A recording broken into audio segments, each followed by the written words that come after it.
What is up, everyone? I'm back, and today it's going to be a little bit of a shorter video. A lot of my past videos that I made recently have been a little longer, so I'm going to try to keep this one short. But basically, what's this video about? Well, it's going to be about the UFC. A lot of you already know. I really enjoy the UFC, probably my favorite sport. MMA is, I respect it a lot. So, with that said, this is going to be a UFC MMA style video. And what about specifically? Well, none other than the legend himself, Max Holloway. Why am I making the video about Max Holloway? Well, that's because, everyone's been talking about it, everyone's seen it, so I want to address it and give my opinions on it. And what that is give my opinions on Max Holloway's knockout at UFC 300. If you haven't seen Max Holloway's knockout at UFC 300, let's go ahead and roll the clip, because you guys will not be disappointed. So, anyways, roll the clip. Holloway shows some mortality. Look at this. Holloway just told him, stand right here. Oh, big connection late. That'll do it. With 1 second to go. Gaethje face first on the canvas. Max Holloway wins the BMF title. Oh my goodness. Oh my goodness. Whoa.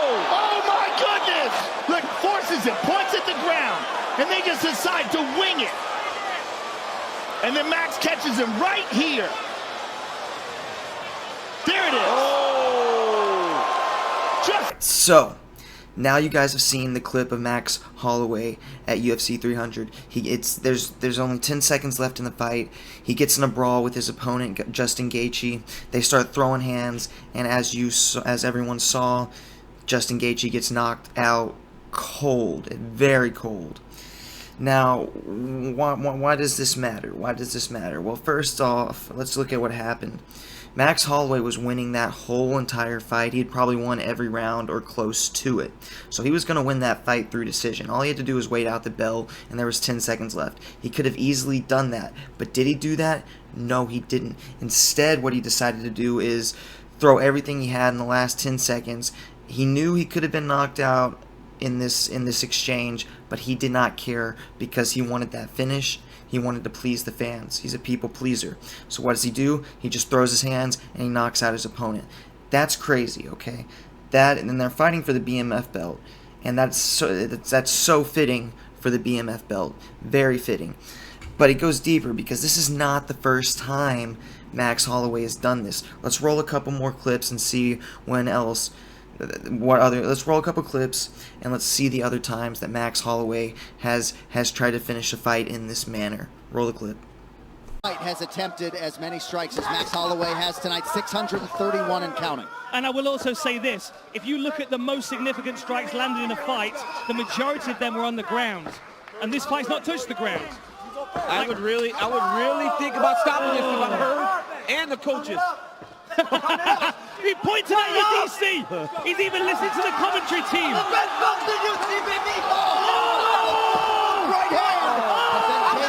Max Holloway there. Oh my He God. landed a no-look right hand. Max Holloway just looked at the commentary team and said, I'm the best boxer in the UFC. Most slipping punches. I have never seen anything like this in my life. Holloway had Lamas in trouble multiple occasions. Wow. And it looks like they're going to swing to the very end. And he wasn't kidding. Wow. It's very rare What a finish. that you see an agreement like that, where they point at the ground and decide to stand in front of each other and bang out the last 10 seconds like that. And that wasn't a bluff either. I mean, you're talking about a guy who relies on movement. Okay, so you've seen that clip now, and it's that you've seen him go against two other fighters and do the same thing. You had Calvin Kattar, and then you had I forget what that other guy's name was, Ricardo something maybe. I don't know. I don't really remember off the top of my head, but you saw him do the same thing in 2 other fights where he just throws everything he has in the last 10, 20 seconds. That's crazy. We see how dominant he is, and when he was going against Calvin Kattar, you see that he's a really good boxer. Now, why make this video? Why say all of this? Well, that's because I have this question, and I want you guys to drop your answers in the comments. Max Holloway has done that to those people that I've shown. Okay, he's shown his grit, determination, and he's shown his boxing ability and his bold nature.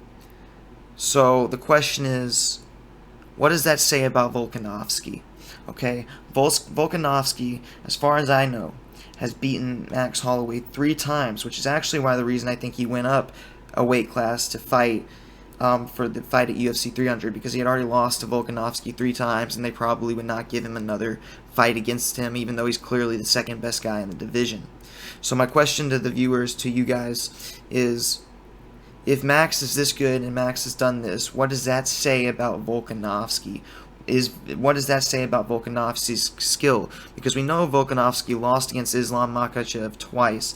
However, the second fight was on short notice, I believe, or it was the first one. It was one of those two. And on top of that, this was a weight class up from Volkanovski's division, and he's already small for his division. Let's roll a clip of Volkanovski versus Max Holloway. That way we can show just how good Volkanovski is if he's able to do what he's able to do to Max Holloway. Roll the clip.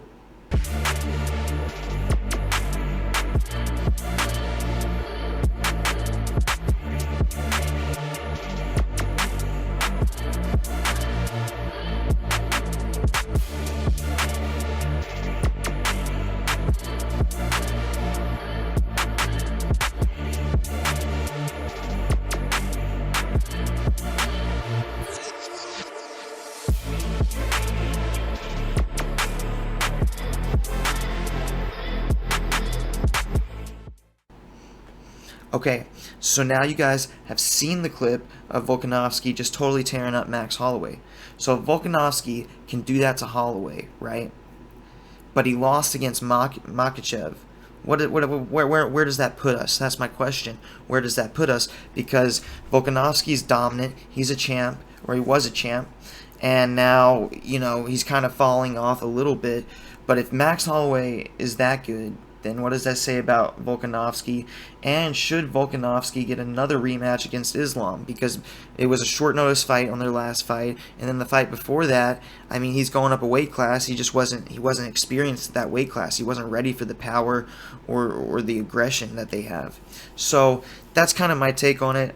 I think that was a crazy knockout by Max Holloway at UFC 300, one of the best knockouts of all time. And the question that I want you guys to answer in the comments with your opinion is, since Max Holloway is that good, what does that say about Volkanovski? And should Volkanovski fight Islam Makhachev again? Or should he also fight Max Holloway again? Should he go up a weight class, fight Max Holloway, and then try to fight for that belt again against Islam? Those are our options. That's what we're looking at. And just give me your opinions in the comments about what you think about the current state of the UFC in reference to Max Holloway, Volkanovski, and also Islam Makhachev. I think that's very interesting to think about. Drop some comments. Let me know what your opinions on everything is, and let me know what you guys think about the knockout that Max Holloway dished out against Justin Gaethje. Alright, that's it for the video. I told you to be short. I just wanted to show some clips, pose a couple questions, and get your guys' opinions in the comments. So let me know what you guys are thinking. Let me know if Volkanovski has been written off, but really he's one of the best because he has beaten Holloway 3 times, and we've just seen how good Holloway is with that last knockout and his overall performance at UFC 300. So thank you for watching. I appreciate it. Drop the comments. I'm out.